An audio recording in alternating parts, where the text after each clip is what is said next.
Hey everyone, this is David. Welcome back behind the velvet rope. Let's just get right into it today because we are joined by the one, the only Miss Davina Potratz.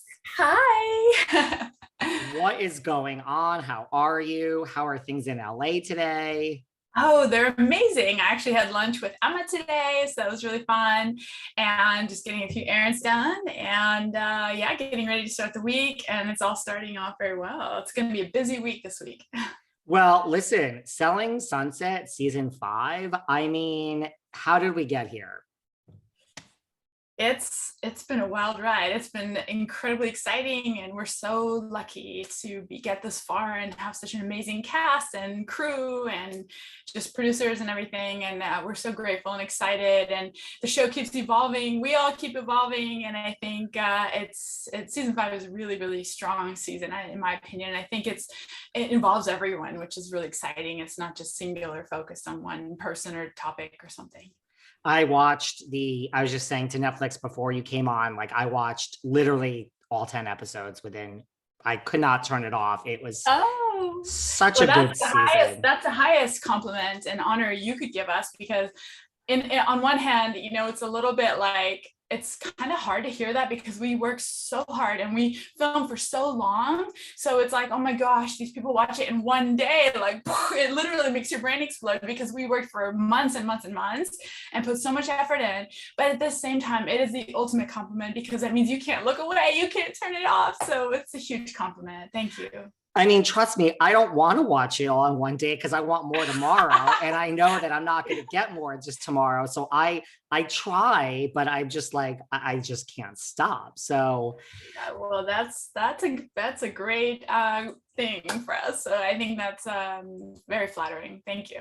did you ever think when you said yes to a job at the Oppenheim Group that, you would be a reality TV star?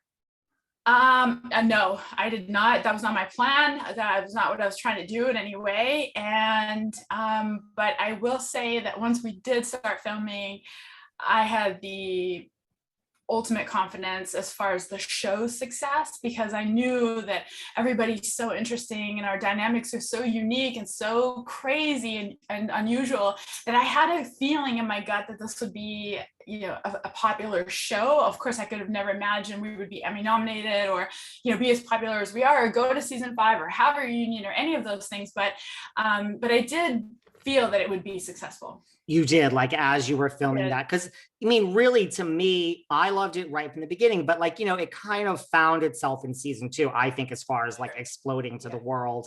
But you kind of felt it right from the beginning, like we're on to something here. Just because I knew some of the people in there, and I know how extravagant everything is too in LA and at the brokerage, and all those special elements combined, with all the beautiful ladies and everyone being so special, and it's a really unique environment. So I knew that I said, this is going to stand out. This is definitely going to stand out. I didn't know how or where or what, but somehow I knew. Did you watch reality TV before, like Adam DeVello, The Hills? Like, did you know? I actually was familiar with The Hills because a guy I had gone on a few dates with was Audrina's date. So I was like, oh, this is the guy. And so I had watched a few seasons or episodes, but I didn't know every detail or his style or and much about it really. Who did you go on a few dates with that dated Audrina? Danny Smith. This is some blonde Abercrombie model. This is like years and years ago. I mean, you say dated Audrina, like I have a whole list here of people I could run by. I think he, no, this is such a long time ago that it's like, honestly vaguely remember, but it was funny because at the time I obviously, I don't know exactly when I went on a date with him, but he was on the show, and I don't know if they dated for long or short or what, but it was just entertaining to watch. Did you have any reservations in like joining the show? Like I could see like certain clients like not wanting to be on TV, or were you just like, no, this is going to be great for business? I mean, I didn't know what to expect, right? And I wasn't an actress. I was a model, which is very different. And I took some hosting classes, which is your own personality. But I never did any acting. I wasn't interested in acting. This isn't acting. This is reality, right?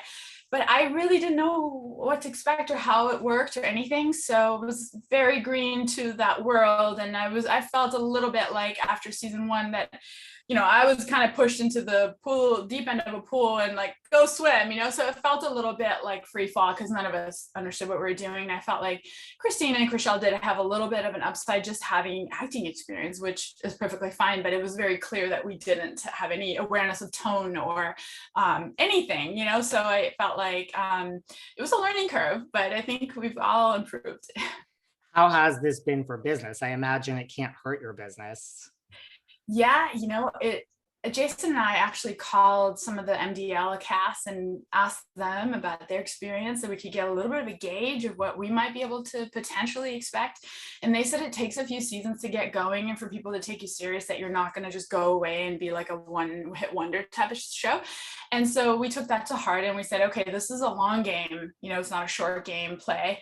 And you just got to be in it 100% committed for the entire process. And that's kind of what we've all committed to. And so it was a little slow in the beginning, but now people are really excited. And I think they definitely take it serious and they want to be part of it. They love the show. A lot of them are fans, Adnan's a big fan. And so it helps, right? So it helps, but it takes a little while to get going. Who from MDL gave you the best advice? I think we called Josh and Matt. We know them both. And I think Jason called Josh Flagg, but I don't think he answered, but we were together because we both were like, I don't know what to expect. What do you think? Who knows? And so we just wanted to get their expertise because they've been on much longer and they were wonderful. They're great. How was season 5 different for you in particular?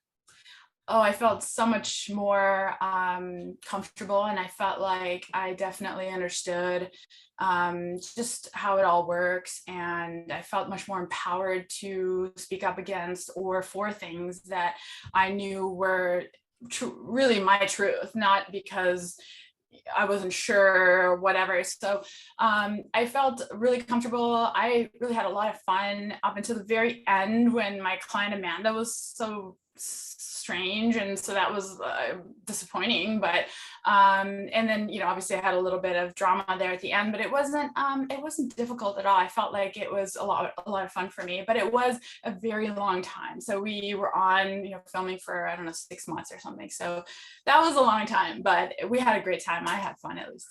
Well, you did have a little bit of drama. We have a new agent, Chelsea. What were your first impressions of Chelsea? I think she's very confident and very fun-loving. She seems just excited to be part of the group, and I do see a warmth to her. But I also, I wonder how much she got influenced by, her friend, and yeah. So that's what happened. Well, her friend being Christine, let's just say it. Unless you don't want to say her name for any particular reason. No, that's fine.